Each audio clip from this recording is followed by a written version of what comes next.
Hi all, as some of you know, I have quit my job and today has been the final day. Yay! My shackles are gone, my spirit is free. I thank the Lord, He lifted me, my sins are forgiven, and now I am free. Oh, thank the Lord, my shackles are gone, my spirit is free.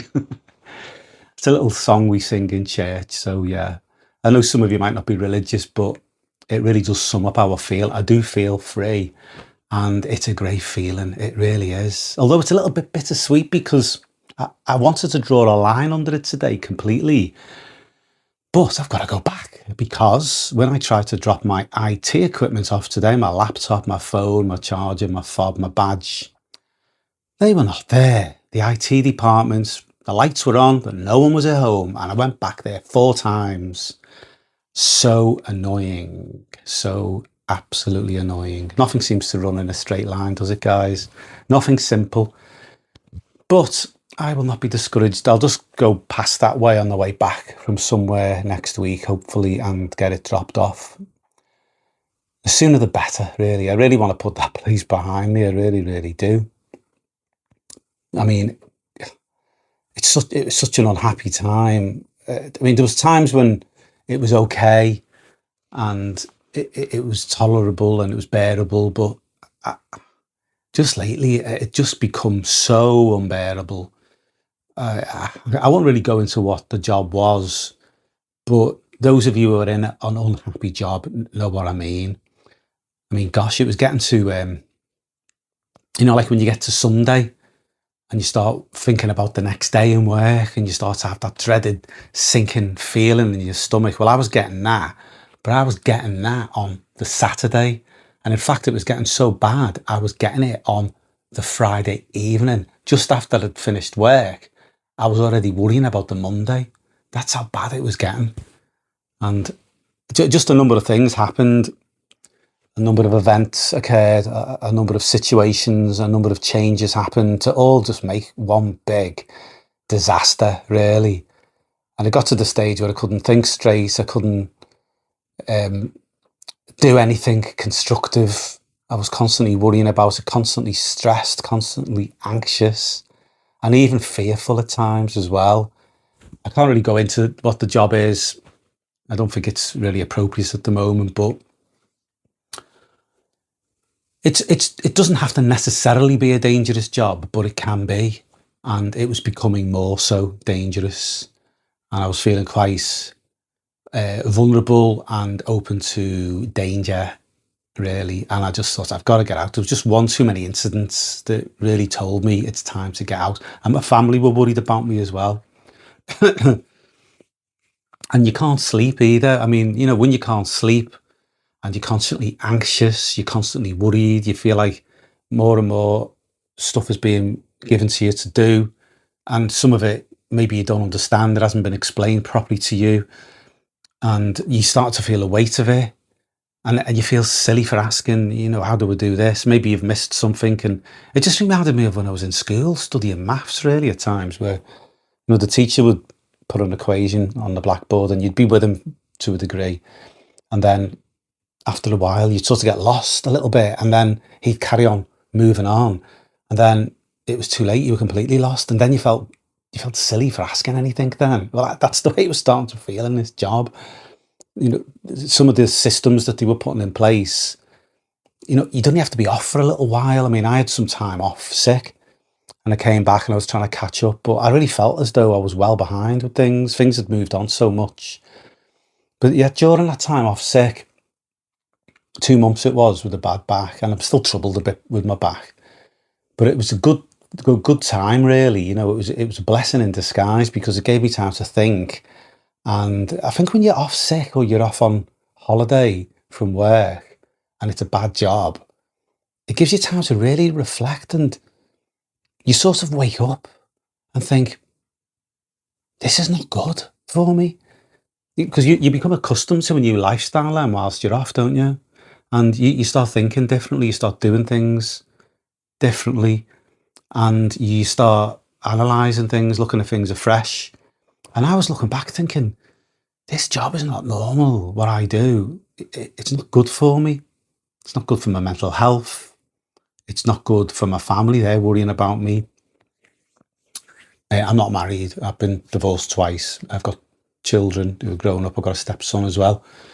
But yeah, they were worried about me. They were concerned about my job, what I was doing. And yeah, I just thought, I've got to get out. I just, and those of you who are in this job situation where you're feeling crushed, you're feeling depressed, you can't sleep, you're worrying about work on Monday, I would really urge you guys, to try and reevaluate how you could get out of this job. I mean, what I started to do was secretly save up as well, and just started to put some money aside as a buffer zone, because I've been unhappy for a few years. I mean, don't get me wrong, there were occasions where it started to become okay, but then it would always go pear-shaped again, where it would become hard and depressing and stressful.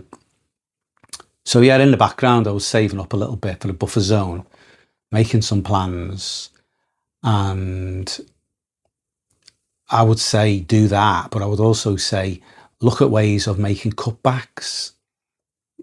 Drinking alcohol, do you really need it, especially in midlife? I mean, I'm 57 this week, and do you really need to be drinking? Do you really need to be smoking? And if you're taking drugs, do you really need to be doing that at that age, at your age? And plus, all these things cost. And, the expensive holidays, do you really need them? Do you really need some of the luxuries you have? I know people that buy takeaways regularly. Not only are they unhealthy, but they cost a fortune. It even costs a coffee. I mean, gosh, if you buy Costa coffee all the time, or Starbucks, or whatever it is that you like, I mean, when you add that up at the end of the month, I mean, that's a bill that you can pay off. I mean, we could get by with a lot less.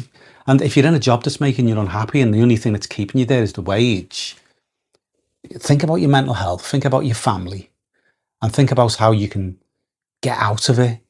Make cutbacks. Think about how you can make cutbacks. Cut a few bills that are not necessary. Cut out a few luxuries and start to save up. And obviously look around, see what other jobs are out there. But as I say, I mean, I do reselling. And I think I mentioned it in another video. I do reselling, selling used goods, mainly from boot sales, charity shops sometimes, although charity shops are becoming a bit difficult. But yeah, boot sales. I've got a lot of stock as well saved up that I've been saving over the years. I haven't been selling so much. I've been more buying things. So I've got a lot of stuff. I'll be okay for a while. But I just need to see how it's going to go. I mean, I might fall flat on my face, but I've got to give it a go. Better to try and fail than fail to try, as the saying goes. We need to take risks, I think, sometimes. Calculated ones, nevertheless, but risks. We don't want to be looking back on a life full of regret, especially if you're in an unhappy job, which is making you miserable and depressed all the time. It's just not worth it. It's time to get out. Especially at this age, we haven't got much longer left. When we're in our 50s, 40s and 50s, we need to look after ourselves physically, mentally, spiritually. We need to be taking care of ourselves, mind, body, soul and spirit. And the job that's crushing your soul and making you unhappy is just going to destroy you and probably shorten your life as well. Because, I mean, I know people who are in unhappy jobs and they're just stressed all the time. And when you're at this age as well, I mean, I'm on statins, I've got high cholesterol, but I know people who have got high cholesterol and high blood pressure, and they're always stressed and they smoke and they're eating the wrong things and they're a little bit overweight. It's a ticking time bomb. Add to all of that a job that you hate, that just makes you miserable and stressed all the time, then that is just a disaster waiting to happen. It really is. What good is a job that pays you reasonably well if you're dead? What's the point of that? Better to get a lesser paid job, be alive for your family, for yourself, and just try and change your ways, just try and make a difference, and get a job that might not pay as much, but makes you happy nevertheless. You know, you haven't got the same kind of stress or responsibility that's weighing on you, keeping you awake at night, making you miserable, making you snappy, anxious, fearful, depressed. What's the point? Get a lesser paid job, make some cutbacks, and be willing to just make the change. You know, I really feel passionate about this, guys, because I think so many people are in jobs that they just can't stand, and it's a big part of our lives. And if you don't get that right, everything goes wrong. Everything goes wrong. So yeah, hopefully anyway, you know, this has been helpful to people. I needed to get it off my chest anyway as well. So yeah, thanks for listening, guys. I will see you soon in the next video. Take care and God bless.